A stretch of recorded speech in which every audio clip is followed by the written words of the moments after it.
समर्थन में आज अपनी जनता पार्टी के पूरे प्रदेश और देश से आए हुए हमारे सभी बहादुर सम्मानित साथियों, छोटी सी अपील पर आप इस जंतर मैदान को नीले रंग से बांट दिया। आपके इस बहादुरी को मैं सलाम करता हूँ। आपको सबको बहुत धन्यवाद देता हूँ।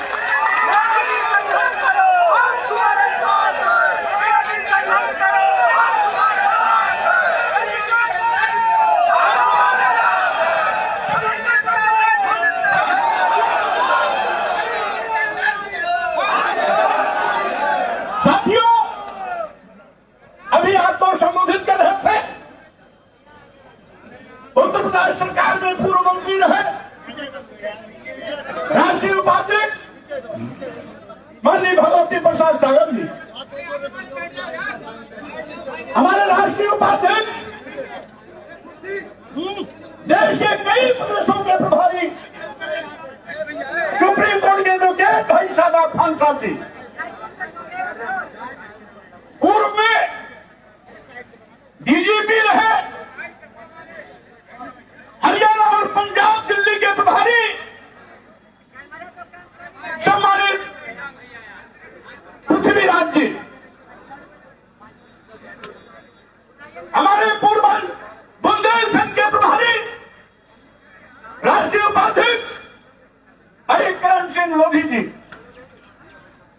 हमारे राष्ट्रीय महासचिव उत्तराखंड और उत्तर प्रदेश के प्रभारी राष्ट्रीय महासचिव इंजीनियर डीपी गौतम जी, हमारे भी बहुत ही सुप्रसिद्ध इतिहासकार, लेखक, राइटर, राष्ट्रीय महासचिव विलास फराज जी, हमारे नौजवान क्रांतिकारी साथी राष्ट्रीय महासचिव जो कल से लगातार रुक करके इस कार्यक्रम की व्यवस्था में लगे रहे दिलीप चौधरी जी, साथ ही साथ समझकर विराजमान हमारे राष्ट्रीय सचिव आगरा मंडल लीगल मंडल के प्रभारी डॉक्टर आरपी सिंह जी, हमारे मेरठ मंडल के परम सम्मानित साथी राष्ट्रीय सचिव भाई उपेंद्र गौतम जी, साथ ही उत्तर प्रदेश के सम्मानित प्रदेश अध्यक्ष बहुत ही कर्मठ साथी गौरी सुभाष चंद्र लहरी जी, हमारे मध्य प्रदेश के गाड़ी में प्रभारी सम्मानित साथी भाई सीएल साहू जी, हमारे दिल्ली प्रदेश के प्रभारी जो डिग्री कॉलेज में प्रोफेसर भी है भाई संजय गौतम जी, महिला मोर्चा के प्रदेश अध्यक्ष श्रीमती इंदु मेहता जी, हमारे युवा मोर्चा के राष्ट्रीय महासचिव नौजवान साथी भाई रजनीकांत मौर्य जी, पूरा नाश हो जाएगा। जिंदाबाद।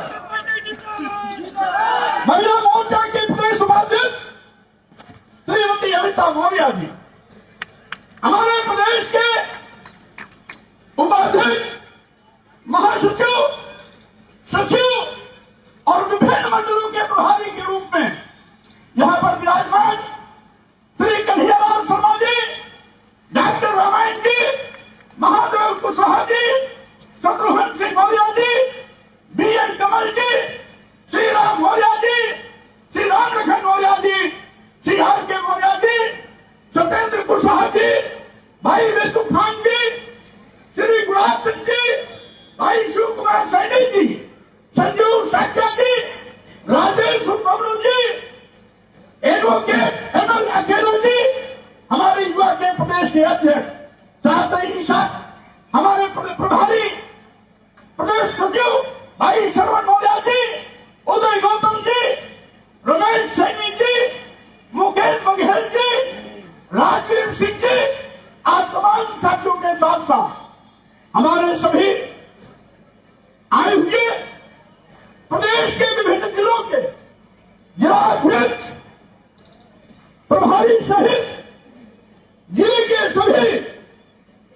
बहादुर कार्यकर्ता साथीगण, साथियों, आज जानते हैं, आज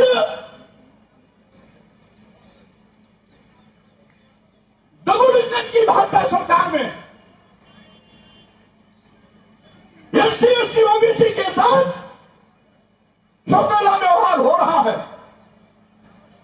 न केवल विश्वविद्यालयों में, शिक्षण संस्थाओं में एससी एसटी ओबीसी के छात्रों के साथ जाति के आधार पर भेदभाव होता है, जाति सूचक शब्दों का प्रयोग कर उनको अपमानित किया जाता है, सामान्य की मेरिट से ज्यादा अंक हासिल करने के बावजूद भी पोस्ट ग्रेजुएशन, पीएचडी तथा अन्य हायर एजुकेशन में, एजुकेशन में नॉट फाउंड सुटेबल कह करके डायरेक्ट वापस कर दिया जाता है। यही नहीं, विश्वविद्यालयों, अन्य शिक्षा संस्थाओं में professor, reader, associate professor, assistant professor की भर्तियों में भी बड़े पैमाने पर इनके हकों को डकैती डाली जा रही है। बिना विज्ञापन के ही ये कह करके कि अनुसूचित जात, अनुसूचित जनजात, पिछड़े वर्ग के अभ्यर्थी उपलब्ध नहीं है, इसलिए सभी पदों को सामान्य रूप से भर दिया जाए, ये कह करके सरकार मनमाने पर उपारू है।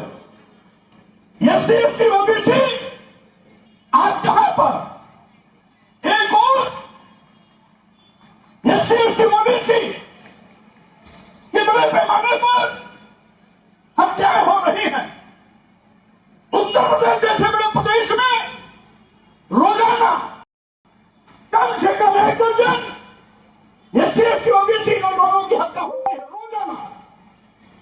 एससी एसटी ओबीसी समाज की बहन बेटियां बलात्कार और दुराचार की शिकार बनाई जाती हैं। यही नहीं साथियों, आप जानते हैं कि आज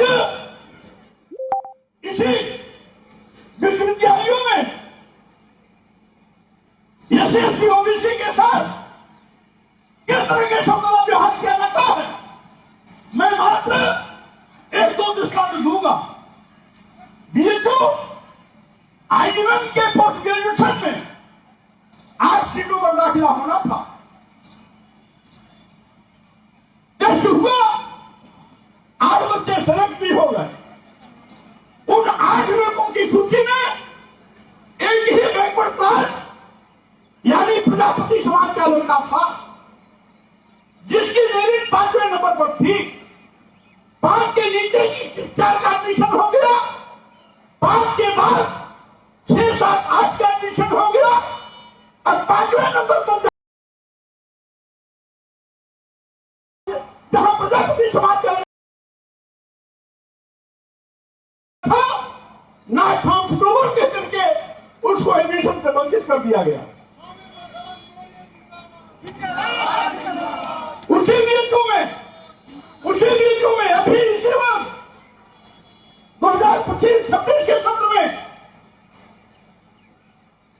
एक सोनकर समाज, हमारे शेड्यूल कास्ट में सोनकर समाज, छठी समाज का लड़का 2 बार जीआरएफ क्वालिफाइड किया, पीएचडी में भी टॉप किया, एडमिशन लेने गया तो प्रोफेसर उनसे कहता है तुम जाके जूता में पॉलिश करो, पीएचडी करके क्या करोगे।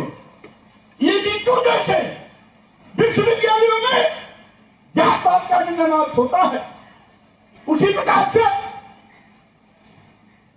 डॉक्टर भीमराव अंबेडकर केंद्रीय विश्वविद्यालय लखनऊ में एक शेड्यूल कास्ट भोली समाज, दिवाकर समाज का लड़का, जिसकी पीएचडी पूरी होने वाली थी, वहां का वाइस चांसलर जो समाज का था, बिना किसी आरोप के, बिना किसी तथ्य के विश्वविद्यालय से उसको निष्कासन का आदेश कर दिया।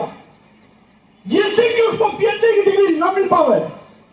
हमारे पास सूचना आई, हमें राष्ट्रीय महासचिव दिलीप चौधरी के नेतृत्व में एक प्रतिनिधिमंडल भेजा। उन्होंने पार्टी की ओर से अपना विरोध दर्शाया। मैंने भी सोशल मीडिया पर उन पर कई आपत्ति दर्ज की। जब लाखों करोड़ों में उसके समर्थन में पूरे प्रदेश से आवाज आई, तो वाइस शासन घुटना टेका और अंत में वहां जाकर उस लड़के का निष्कासन का आदेश निरस्त किया।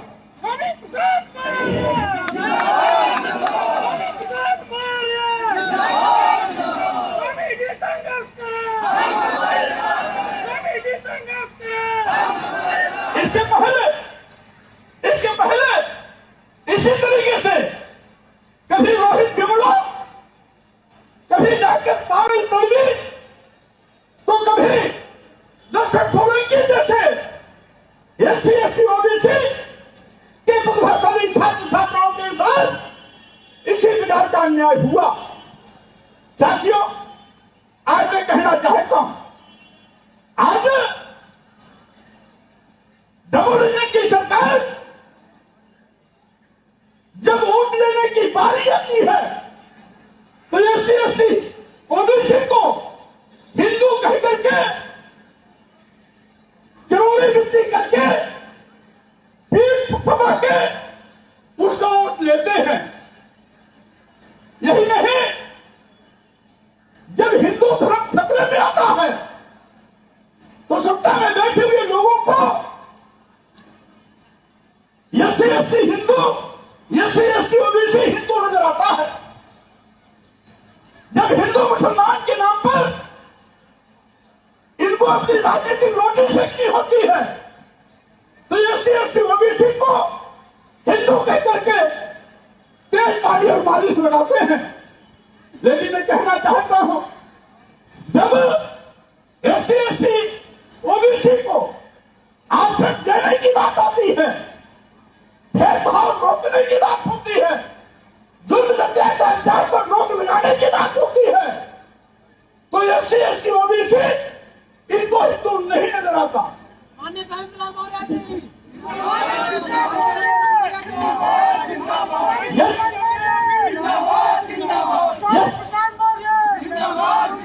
एससी एसटी ओबीसी को जानवर से बदतर ये रखने की कोशिश करते हैं।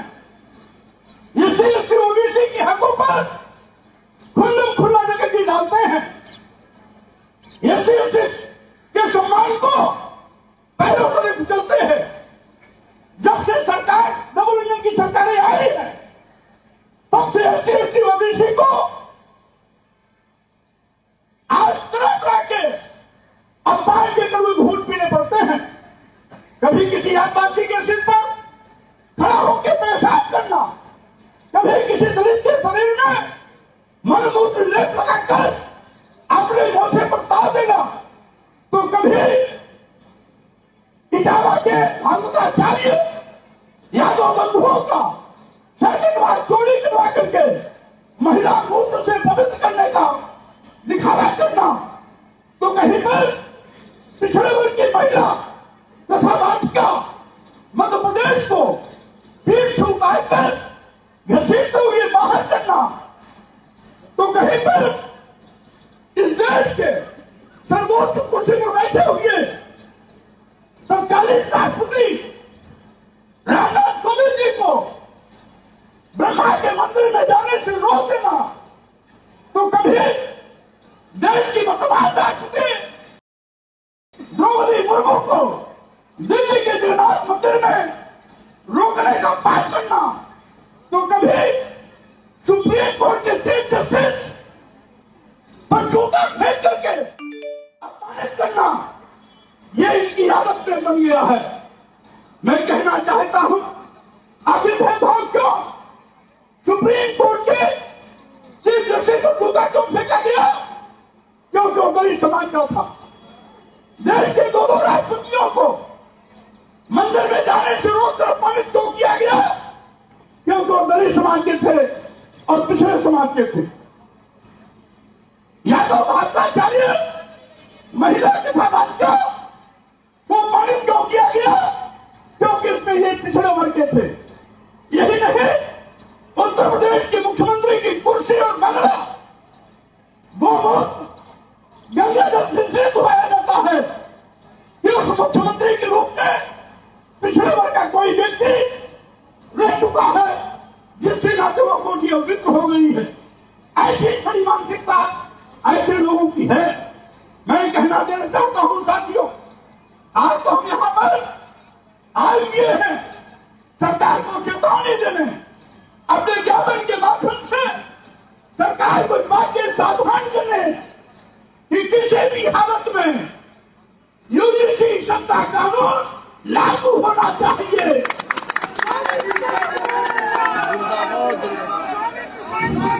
जिंदाबाद जिंदाबाद। और साथियों, मैं कहना चाहता हूं सुप्रीम कोर्ट से केंद्र सरकार की लापरवाही का नतीजा है। अगर केंद्र सरकार मजबूती से पैरवी की होती, केंद्र सरकार के सरकारी वकील यूजीसी के महत्व पर प्रकाश डालते, उसकी आवश्यकता बताते और ये कहते कि ये कानून माननीय सर्वोच्च न्यायालय के निर्देश पर लाया गया है, तो सर्वोच्च न्यायालय से इसे कभी नहीं मिलता। यानी इसमें इसने इसलिए मिला कि भारतीय जनता पार्टी कहीं न कहीं यूजीसी का झुंझुना दिखाकर आपको खुश करने की कोशिश कर रही थी, लेकिन कुछ मुट्ठी भर जो अत्याचार करने वाले आपदाइयों के दबाव में आकर के वो खुद यूजीसी का अंदर अंदर विरोध कर रही थी।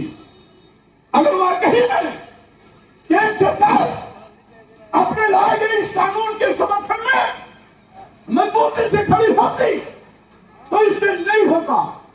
इसीलिए साथियों, मैं कहना चाहता हूं, आप केवल चुनौती और विनती करने से बात नहीं बनेगी।